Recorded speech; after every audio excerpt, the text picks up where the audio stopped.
మేడిగడ్డ పకళ్లకు సంబంధించి ఎల్ఎన్టీ ఆఫ్స్కాన్స్ సంస్థలో ప్రభుత్వానికి లేఖలు రాశాయి. బ్యారేజీ పిల్లర్ పగళ్లకు తమకెలాంటి సంబంధం లేదని తేల్చి చెప్పేసింది ఎల్ఎన్టీ సంస్థ. పిల్లర్ రిపేర్ పునరుద్ధరణ అనేది తమ ఒప్పందంలో లేదని స్పష్టం చేసింది ఆ సంస్థ. పునరుద్ధరణ చేయాలంటే మళ్లీ ఒప్పందం చేసుకోవాలని సూచించింది. డిజైన్ లోపం వల్లే మేడిగడ్డ పగుళ్లు ఏర్పడ్డాయని సంస్థ తెలిపింది.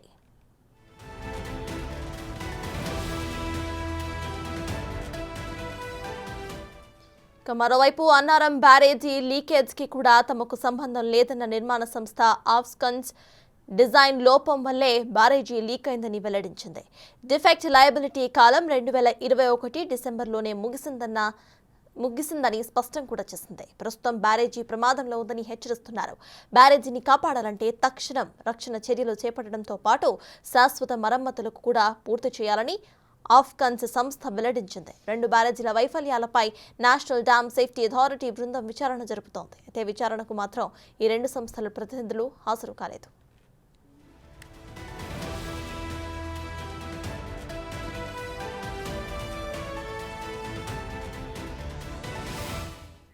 మేడిగడ్డ బ్యారేజ్ ఎన్డీఎస్ఏ ఇటు కీలకంగా అయితే దాని మీద మొత్తంగా ఇచ్చేస్తోంది. ఇది విషయమై పూర్తి డీటెయిల్స్ మా ప్రతినిధి వేణు అందిస్తారు. వేణు, చెప్పండి, ఇటు ఎన్డీఎస్ఏ అటు పరిశీలిస్తున్నా కూడా ఈ 2 సంస్థలు మాత్రం అటు మీటింగ్స్ కు రాకపోవడం కానివ్వండి, లేకపోతే ఇటు మీటింగ్ కి హాజరు కాకుండా ఎన్డీఎస్ఏకు పూర్తిగా వాళ్ళు విఘాతం కలిగించడం కానివ్వండి మనం చూస్తున్నాము. ఇక ఈ 2 సంస్థలు కూడా చేతులు ఎత్తేస్తాయి. సో దీన్ని ఎలా చూడొచ్చు అంటారు?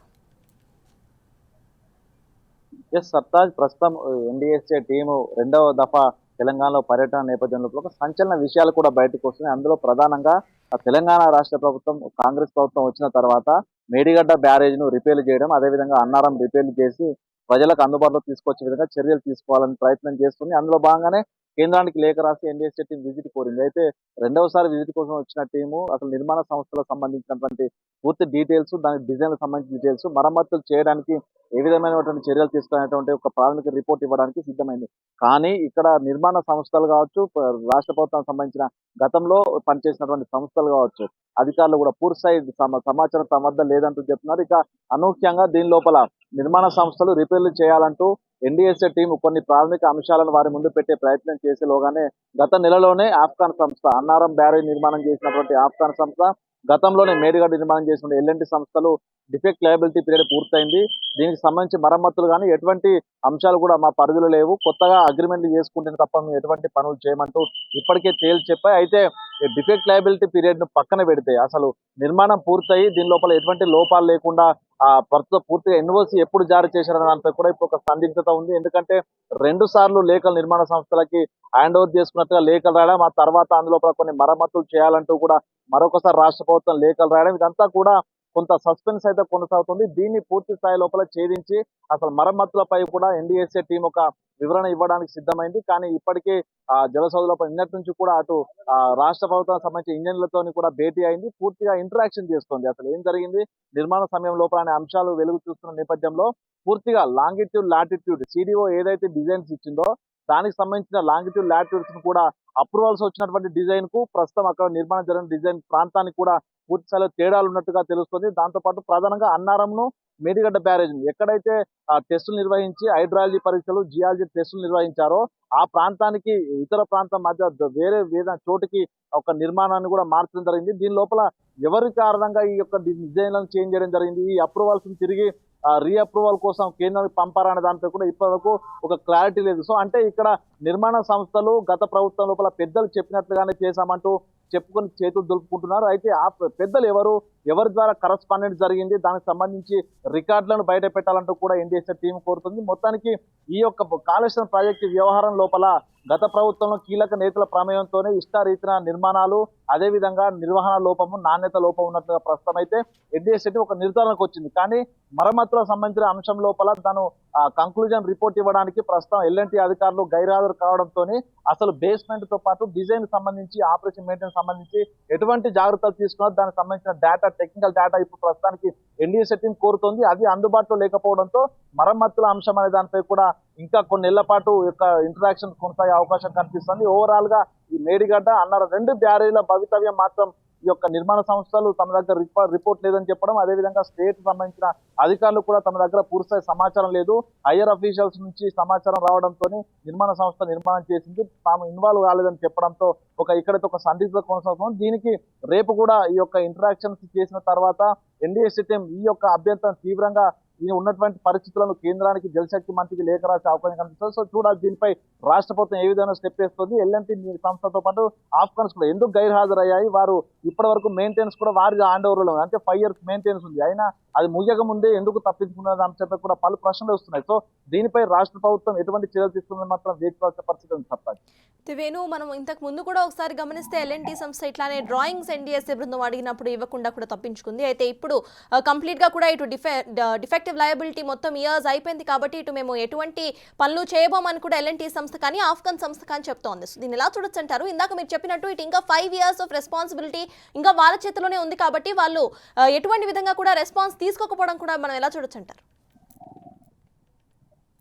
ఎగ్జాక్ట్లీ, ఎందుకంటే అక్టోబర్ 21న మేడిగడ్డ బ్యారేజ్ సింకింగ్ జరిగింది, ఆ తర్వాత ఎఫ్ఐఆర్ నమోదు కావడం, ఆ తర్వాత రాష్ట్రానికి సంబంధించిన ఇంజనీర్ల బృందం కూడా వచ్చి పరిశీలించింది. అప్పటి వరకు కూడా ఎల్ఎన్టీ మీడియా ప్రకటన రిలీజ్ చేస్తూనే ఎల్ఎన్టీ సంబంధించినటువంటి ఇంజనీరింగ్ అధికారి సురేష్ కూడా మీడియా సమక్షంలో మాట్లాడారు. తాను దీనికి సంబంధించిన రిపేర్లు కాపాడడం ఏర్పాటు చేసి మరమ్మతులు చేస్తామంటూ కూడా ఆయన మీడియా సమక్షంలో చెప్పడం జరిగింది. కానీ అనూహ్యంగా రాష్ట్రం లోపల ఎన్నికలు పూర్తయ్యి ఆ తర్వాత ప్రభుత్వం మారిన వెంటనే నిర్మాణ సంస్థ ఎల్ఎన్టీ మాట మార్చింది.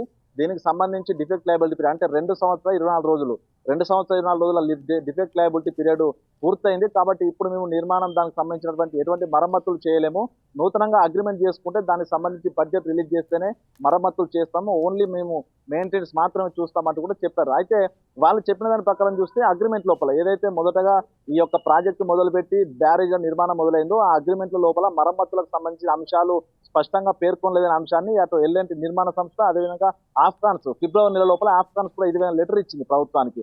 2 సార్లు లేఖ లోపల ఇదే అంశాన్ని ప్రస్తావిస్తూ మరమ్మతులకు సంబంధించి మాకు ఎటువంటి నిర్మాణం చేయాలంటే ఒప్పందాలు లేవు, మరమ్మతులు ప్రభుత్వం చూసుకునేటువంటి అంశాలను కూడా కీలకంగా పరిగణించారంటే ఈ యొక్క నిర్మాణ సమయంలోనే గత ప్రభుత్వం పూర్తి స్థాయి లోపల ఇష్టారీతిగా వ్యవహరించింది, నిర్మాణ సంస్థల ఇష్టపూర్వకంగా నిర్మాణం చేసుకునే విధంగా వెసులుబాటు కల్పించింది. అందుకే దాని లోపల మరమ్మతులకు సంబంధించిన అంశాలు ఏవైతే అంటే ప్రస్తుతం ఈ యొక్క అంశాలు అందులో ఉన్నటువంటి కాన్ఫిడెన్స్ అంశాలు కూడా ప్రస్తుతం బయటకు వస్తున్నాయి. అంటే ఇంత భారీ స్థాయి ప్రాజెక్టుకు దాదాపు 100 సంవత్సరాల నుంచి 500 years వరకు కూడా ఎటువంటి ఇబ్బంది లేకుండా ఉండాల్సిన భారీ స్థాయి ప్రాజెక్ట్ ఇది. వీటి నిర్మాణం జరిగినప్పుడు డిఫెక్ట్ లయబిలిటీ పీరియడ్ ఉన్నటువంటి ప్రాబ్లమ్స్ అదేవిధంగా మెయింటెనెన్స్ పూర్తయ్యే వరకు కూడా ఎందుకు రిపేర్లు నిర్మాణ సంస్థ చేయాలనేటువంటి కాలం ఎందుకు అందులో మెన్షన్ చేయలేదు, నిజంగా దీన్ని తర్వాత మాడిఫై చేశారా, ప్రత్యేకమైన జీవోలు కూడా రిలీజ్ చేయడం జరిగింది నిర్మాణం పూర్తయిన తర్వాత కూడా. అంటే దీని లోపల గత ప్రభుత్వ పెద్దల హస్తం ఉంది, ఇందులో ఏం జరిగిందనే అంశాలు మాత్రం ప్రస్తుతం కొంత సీక్రెసే ఉంది. దీనిపై ఎన్డీఎస్ఏ బృందం లోతుగా దర్యాప్తు చేస్తుంది. అదేవిధంగా గతంలో పనిచేసినటువంటి ఇంజనీరింగ్ చీఫ్ మురళీధర్ను కూడా విచారించింది, సీనియర్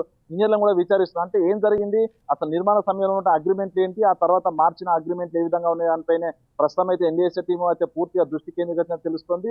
దీని లోపల గోల్మాల్ జరిగిందనే అంశం మాత్రం ఎన్డీఎస్ఏ టీం కూడా ఒక నిర్ధారణకు వచ్చింది. సో అంటే నిర్మాణ సంస్థలు ఈ యొక్క నిర్మాణం జరిగింది మా సొంతంగా కాదు, సిడిఓ ఇచ్చిన డిజైన్ల ప్రకారం కాదు, ప్రభుత్వం ఇచ్చిన డిజైన్లో మేము నిర్మాణం చేశామంటూ కూడా గతంలో ఎన్నోసార్లు చెప్పారు. అంటే దీనిలో ప్రభుత్వం చెప్పినట్టుగానే వాళ్ళు నడుచుకున్నాము, దానికి సంబంధించి మరమ్మతులు ఎటువంటి ఇబ్బందులు వచ్చినా మాకు సంబంధం లేని అంశాలు కూడా ఈ అగ్రిమెంట్ లో ఉండొచ్చు అనేటువంటి అనుమానాలు ఇప్పుడు కలుగుతున్నాయి. సో దీన్ని బట్టి చూస్తే ఎల్ఎన్టీ సంస్థలు దీనికి బాధ్యత వహించేటువంటి పరిస్థితులు లేవు. కాబట్టి గత ప్రభుత్వంలో పనిచేసిన ఎవరైతే హయ్యర్ అధికారులు ఎవరైతే వీళ్ళకు ఆదేశాలు ఇచ్చారో నిర్మాణం ఇదే విధంగా చేయాలంటూ ఎవరైతే డిజైన్స్ ఇచ్చారో వాళ్ళే దీనికి బాధ్యత వహించాల్సి ఉంటుంది. కానీ దానిపైనే ప్రస్తుతం ఎన్డీఎస్ఏ సంబంధించిన టీం అయితే ఎవరి ద్వారా ఆదేశాలు వచ్చాయి, దానికి సంబంధించిన అఫీషియల్ కరస్పాండెన్స్ కానీ దానికి సంబంధించిన డాక్యుమెంట్ల కోసం అయితే ప్రయత్నాలు చేస్తుంది. సో ఇప్పటికైతే నిర్మాణ సంస్థలు లీగల్ గా వాళ్ళకు ఉన్నటువంటి అగ్రిమెంట్ల ముందుంచి దీనికి సంబంధించి రిపేర్లు మేం చేయలేమంటూ చెప్తుంది. కానీ దీనికి ఎవరు బాధ్యత వహించాలనేది మాత్రం మరికొద్ది రోజుల లోపల బయటకు వచ్చే వీలైతే కనిపిస్తుంది. సో ఎన్డీఎస్ఏ దీనిపై తీవ్రంగా అయితే పరిగణిస్తున్న పరిస్థితులు. సో మొత్తం చూడాలి, దీనిపై రేపు కూడా ఇంటరాక్షన్ పూర్తయిన తర్వాత ఒక నోట్ రిలీజ్ చేయబోతుంది. దాని లోపల అసలు బ్యారేజ్ల భవితవ్యము అసలు ఏం జరిగిందనే దాంట్లో కూడా క్లియర్ కట్ ఫైనల్ ఫైండింగ్స్ అయితే ఇచ్చే అవకాశం ఉంది. సార్ నేను ఇందాక మీరు చెప్పినట్టు బేసికలీ డాక్యుమెంటేషన్ చేస్తున్నప్పుడు లేకపోతే ఇటువంటి పెద్ద ప్రాజెక్ట్స్ కనుక సైన్ చేస్తున్నప్పుడు పకడ్బందీగా కూడా డాక్యుమెంట్స్ అనేవి రెడీ చేసుకుంటూ ఉంటారు. ఇటు డిఫెన్స్ లయబిలిటీ కానివ్వండి లేకపోతే క్వాలిటీ చెక్స్ కానివ్వండి చాలా పకడ్బందీగా చేసుకుంటూ ఉంటారు. మరి క్వాలిటీ చెక్స్ కూడా అప్పట్లో ఎల్ఎన్టీ సంస్థ కానీ ఫాక్సన్ ఇటు వేరే సంస్థ కానీ చేయలేదని అనుకోవచ్చా మనం? ఎగ్జాక్ట్లీ. ఎందుకంటే మొదటగా అక్టోబర్ లోపల సెంట్రల్ బృందం అనిల్ జైన్ నేతృత్వంలో సెంట్రల్ బృందం వచ్చినప్పుడే పూర్తిస్థాయి డాక్యుమెంట్ అందించలేదు.